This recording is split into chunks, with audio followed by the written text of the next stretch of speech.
Sebelum menyaksikan video ini, pastikan bosku jangan lupa subscribe, karena subscribe itu gratis plus bonus tonton video terbaru setiap harinya. Jangan lupa ya.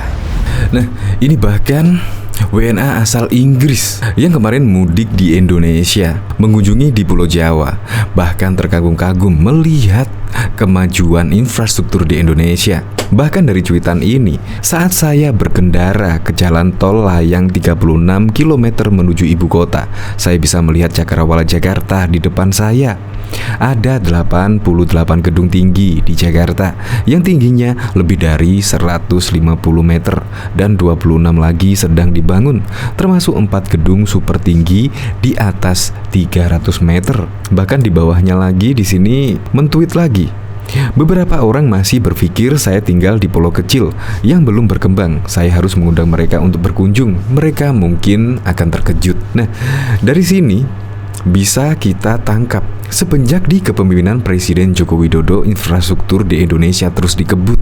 Pembangunan yang mendukung sarana transportasi dikebut, mulai dari bandara, pelabuhan, dan jalan tol. Bahkan WNA asal Inggris ini heran, ada jalan tol yang panjangnya mencapai 36 km. Bahkan dibuat heran, dan gedung-gedung pencakar langit lainnya di Jakarta. Kemungkinan di bayangan WNA asal Inggris tersebut, ya Indonesia itu negara berkembang dan belum maju. Tetapi ternyata WNA tersebut dibuat terheran-heran dengan kemajuan infrastruktur di Indonesia.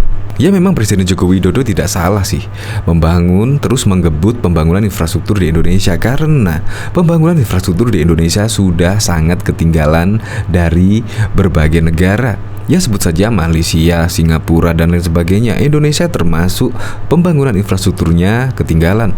Dan sekarang ini di 2 periode kepemimpinan Presiden Joko Widodo terus menggebut infrastruktur sampai di masa 2 periode kepemimpinan Presiden Joko Widodo di tahun 2024. Akhirnya terjawab sudah kan? Infrastruktur Indonesia terbukti penting. Apalagi kemarin ada mudik lebaran. Ya, dari informasi berita tidak ada kemacetan yang berarti.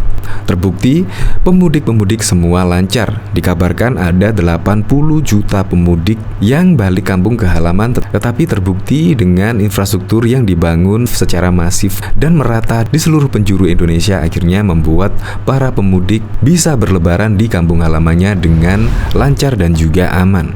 Untuk lebih lengkapnya simak berita berikut ini, Good News Indonesia.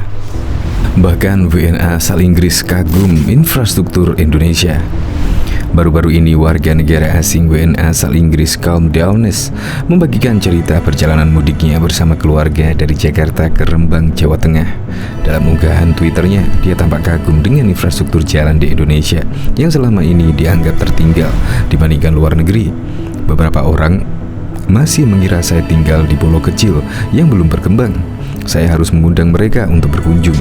Mereka mungkin cukup terkejut, tulis kaum. Untuk diketahui, dia mulai melakukan perjalanan pada Rabu 27 April 2022 atau H-5 Lebaran, dan tiba di rumah pada Kamis 28 April 2022. Kemudian melakukan perjalanan balik pada Selasa 2 Mei 2022 atau H+1 Lebaran pukul 13 waktu Indonesia bagian Barat, dan tiba di Jakarta pada Rabu 3 Mei 2022.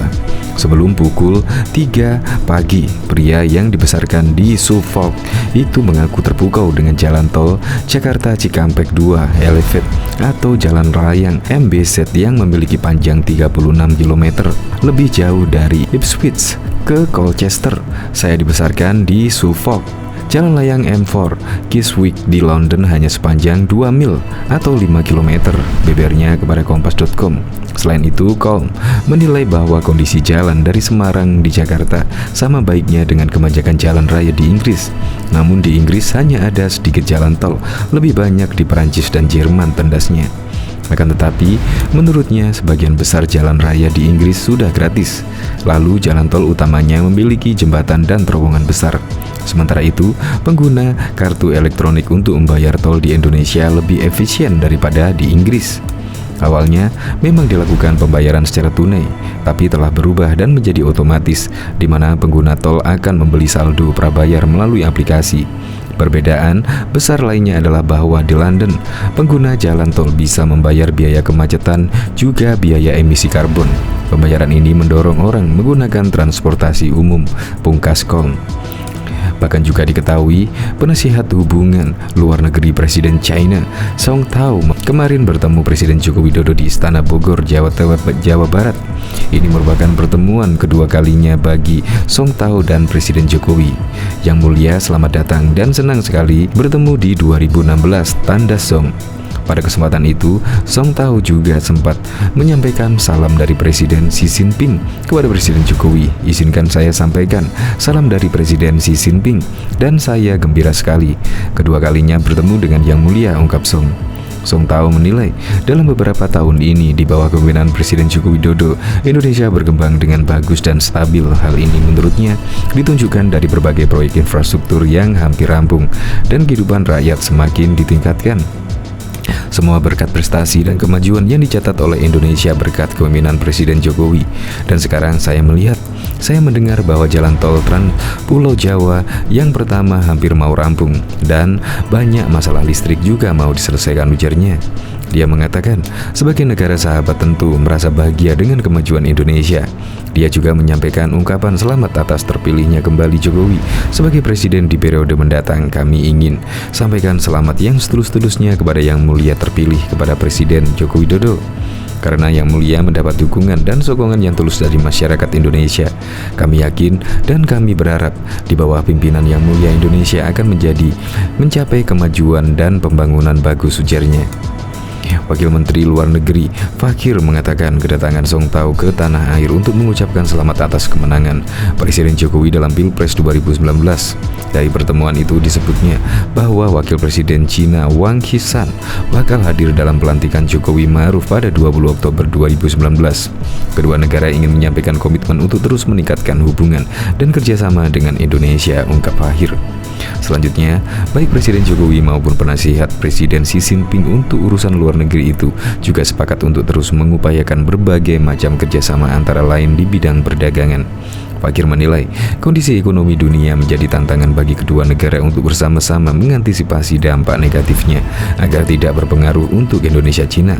Secara khusus, bidang perdagangan, Presiden berharap impor Tiongkok CPO ditingkatkan dan juga berbagai komoditas lain seperti buah-buahan dan akuatik, ujarnya.